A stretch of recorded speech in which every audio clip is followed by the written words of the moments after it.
Diaspora, pourquoi investir dans l'aviculture en Afrique est l'une des meilleures décisions de ta vie. Tu vis en Europe, en Amérique ou ailleurs, tu travailles dur, tu économises et pourtant au fond de toi, tu te demandes est-ce que je devrais investir en Afrique et surtout est-ce que l'aviculture ce n'est pas trop risqué. Si tu fais partie de la diaspora et tu hésites, cette vidéo est pour toi. L'Afrique a ce que tout le monde va chercher demain. Le monde manque de nourriture. L'Afrique, elle, manque surtout d'investissement. 60% des terres arables non exploitées du monde sont en Afrique.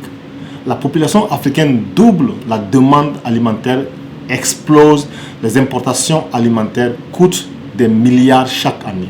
Conclusion simple, produire localement, c'est répondre à un besoin réel, durable et croissant. On a peur parce qu'on a entendu des histoires. Je vais perdre mon argent. Tout investissement comporte un risque, mais l'aviculture bien structurée est l'un des secteurs les plus résilients. Je ne suis pas sur place. Aujourd'hui, équipe locale, corporative, suivi digital, partenaires sérieux bien sûr, on peut investir sans vivre sur le terrain, à condition d'être organisé. Je ne connais rien dans l'aviculture. Tu investis, tu ne deviens pas paysan. Comme dans l'immobilier ou les startups, tu t'entoures de compétences. Investir dans l'aviculture, ce n'est pas seulement de l'argent, ce n'est pas juste un rendement financier. C'est aussi créer de l'emploi, réduire l'exode rural, nourrir la population, transmettre un héritage durable à tes enfants. Tu construis quelque chose qui a du sens. Tu construis quelque chose qui a du sens, pas seulement un compte bancaire. Pourquoi la diaspora a un avantage unique? La diaspora a une vision internationale, un accès au financement, une mentalité de gestion, une compréhension des standards de qualité. L'Afrique a besoin de capitaux. La diaspora a besoin d'opportunités solides. L'agriculture est le point de rencontre. Comment commencer sans se brûler les ailes? On ne commence pas grand, on commence intelligent. Commencez petit. Agriculture, maraîchage, transformation.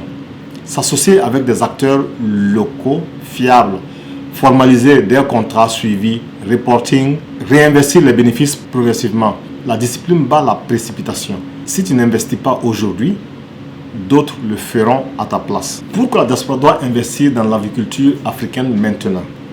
Chaque année, des milliards quittent l'Afrique pour importer ce que nous pouvons produire nous-mêmes. Et pendant ce temps, des millions d'Africains de la diaspora cherchent où investir utilement. Et si la solution était juste sous nos pieds, la terre? Pourquoi l'agriculture est stratégique? L'Afrique possède plus de 60 millions de terres arables non exploitées du monde. Une population jeune, un marché alimentaire en croissance rapide. Pourtant, l'Afrique importe encore massivement sa nourriture. Cela signifie une chose très simple. La demande existe déjà. Investir dans l'agriculture aujourd'hui, ce n'est pas un pari. C'est répondre à un besoin vital et permanent, manger. L'agriculture n'est plus comme celle de nos grands-parents. Beaucoup de la diaspora ont une image négative de l'agriculture. Travail dur, faible rentabilité, manque de modernité. Et cette image est dépassée. Aujourd'hui, on parle de agro-business, transformation agroalimentaire, technologie agricole, chaîne de valeur. Ce n'est pas seulement cultiver, ce n'est pas seulement élever. C'est produire, transformer, stocker, vendre intelligemment. Pourquoi la diaspora a un avantage unique? La diaspora a accès au capital, une vision internationale des réseaux, mais surtout une responsabilité historique. Nous pouvons investir autrement, avec transparence, avec formation locale, avec création d'emplois, avec impact durable. Ce n'est pas la charité, c'est un investissement stratégique. Par où commencer concrètement?